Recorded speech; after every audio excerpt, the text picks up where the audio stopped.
ended through the Treaty of Paris, an armistice agreement on both sides. Now, through this agreement, though, we have given up the right to Cuba in that land, but we have also gained the Philippines, as well as Puerto Rico and Guam. Hello and welcome to the Myers Park High School News of the Day. Today we're going to be talking about imperialism in Cuba and Puerto Rico. For those of you who don't know, Puerto Rico was under American control until the 4-Acre Act was established. The 4-Acre Act was a process in which we switched the government from a military to civil. Okay, here's the thing. Puerto Ricans belong to the U.S. now. On behalf of the U.S. military, all Puerto Ricans will follow U.S. laws. Now sit down right there. Hurry up.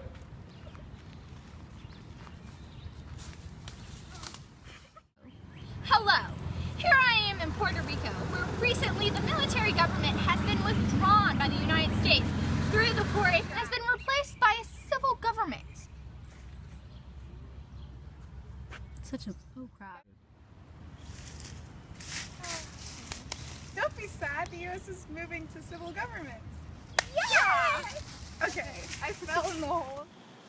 Through this 4-Acre Act, the reason we switched from a military to a civil government was the fact that we wanted to spread democracy, and we wanted to allow Puerto Rico to improve on certain aspects in their everyday life, such as their education, sanitation, and transportation. Now the big question is, do Puerto Ricans have American rights? We're going to cut to Mary to answer it. No, they do not.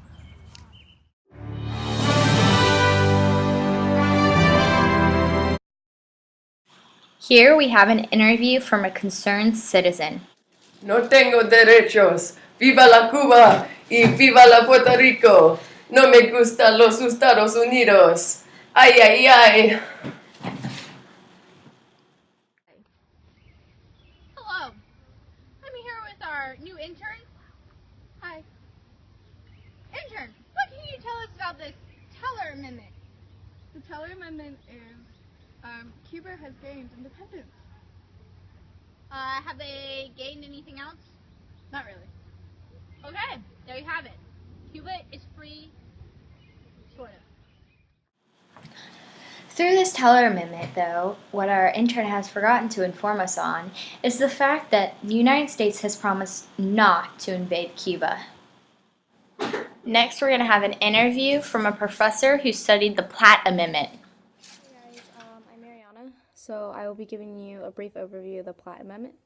So the Platt Amendment established the terms under which the U.S. would leave its military occupation of Cuba and leave the government and control of the island of Cuba to its people.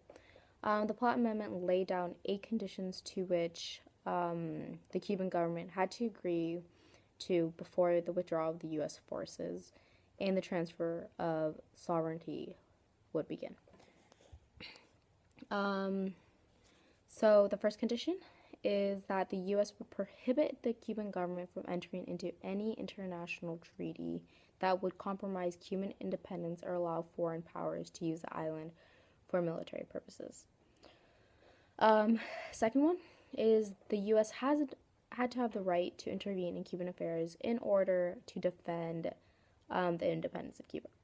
The third one, the Cuban government had to implement plans to improve sanitary conditions on the island, relinquish claims of the Isle of Pines, and agree to sell or lease territory for coaling and naval stations to the U.S. The fourth one is that it was a requirement of the Cuban government to include a treaty with the U.S. that would make the Platt Amendment legally binding. Obviously, there are more than all these conditions I have stated, but throughout all this, the U.S. did pressure the Cubans to incorporate the terms of the Platt Amendment in the Cuban Constitution. That is it. So that is your brief overview of the Platt Amendment.